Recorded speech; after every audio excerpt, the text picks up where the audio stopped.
If your family worshipped some strange eldritch god and you were its speaker, how do you think that you would react? How would that affect your life? Daryl Gregory answers this question and more with his fantastic book, Revelator. Stella Wallace met her family's god when she was 9 years old.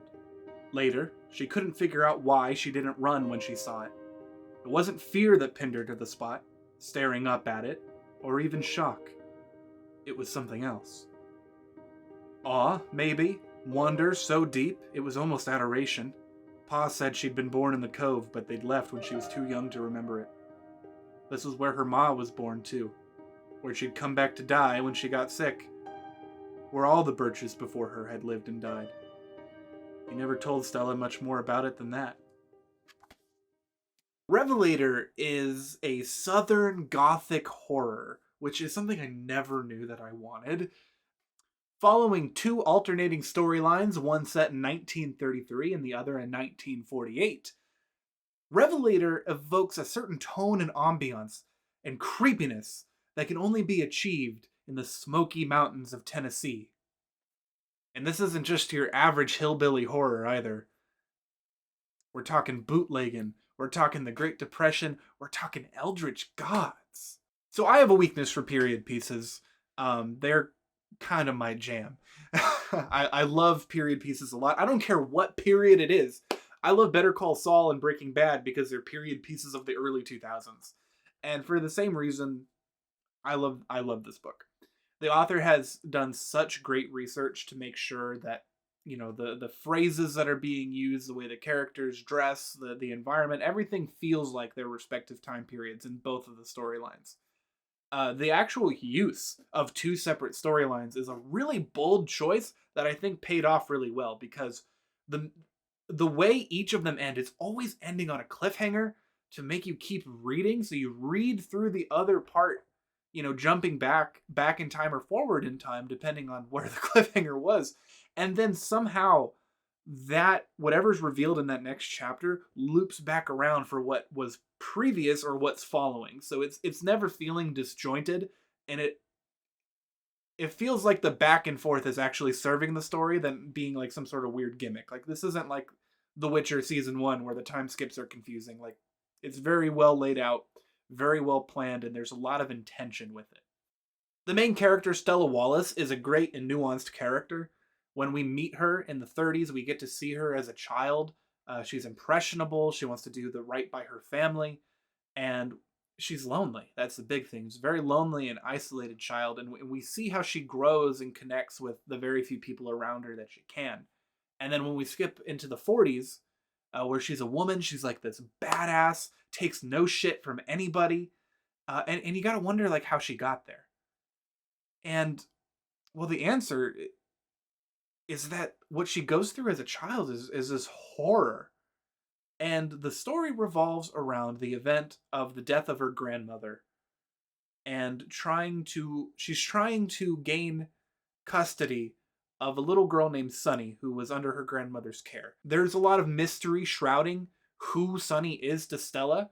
Stella could be her mother. Stella could be her sister, cousin. All we know is that they're related in some way.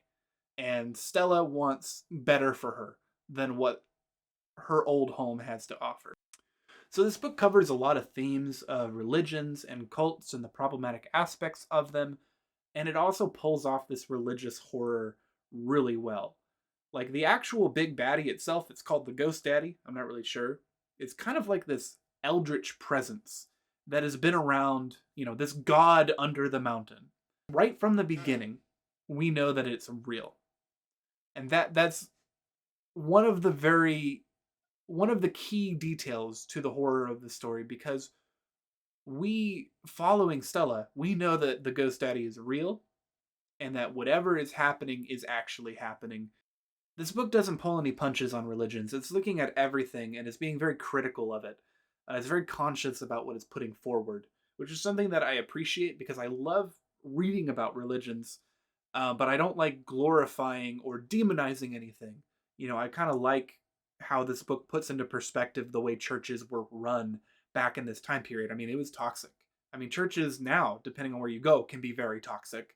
and especially, back in the 40s, especially back in the 30s. So that aspect of it is very enjoyable. And then, a lot of the horror surrounds like the people involved in this family's cult, the God under the mountain cult thing. That is more scary than the actual big bad itself. I mean, the big bad is spooky, but the way that it's described is almost like it evokes beauty and feelings of goodness, which is kind of a part of it, right? And I'm not going to go really too into descriptions about the big bad evil eldritch thing, because like that's kind of part of the experience of the book, is learning what it is and unshrouding the mystery around it.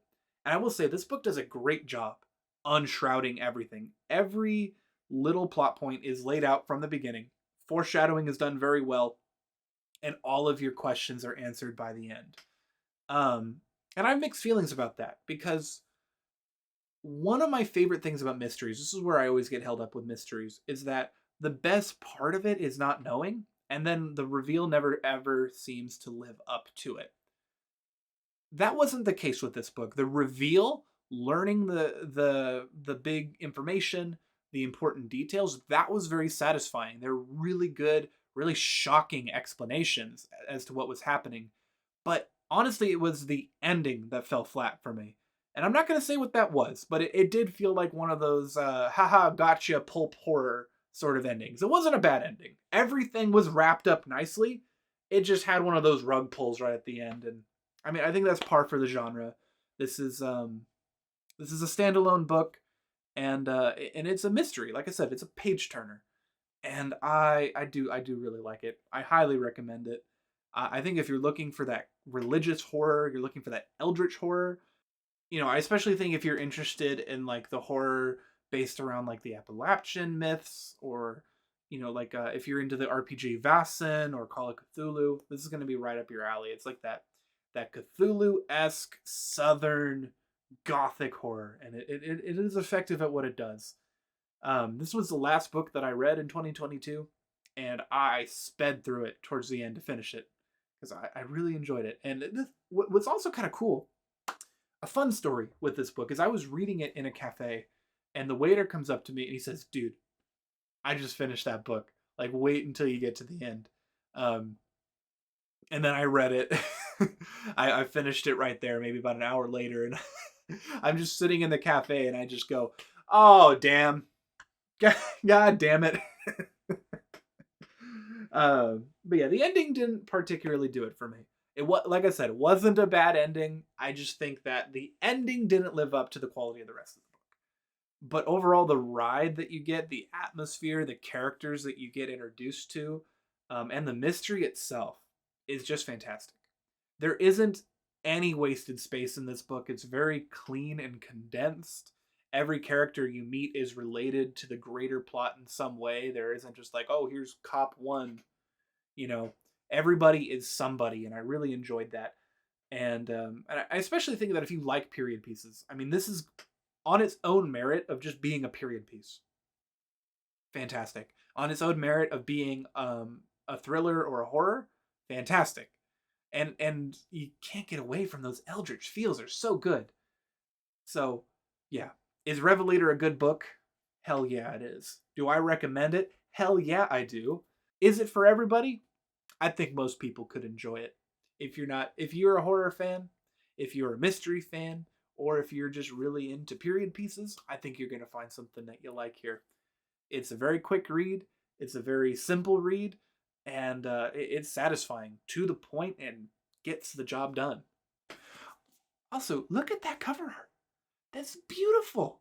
I'll put a link to the book in the description. I do not link to Amazon. I will be linking to bookshops.org, to my favorite local shop from the area that I used to live in back in California. They're called Mockingbird Books, and they're an LGBTQ plus owned shop. They're amazing, and I wish I could go back in there every day, but I can't. But at the very least, I can direct you fine folks to them. So if you want to check that book out, which I highly recommend that you do. If you found this video at all helpful to you, or find yourself vehemently disagreeing with me, please let me know. And if not, until then, catch you in the next one.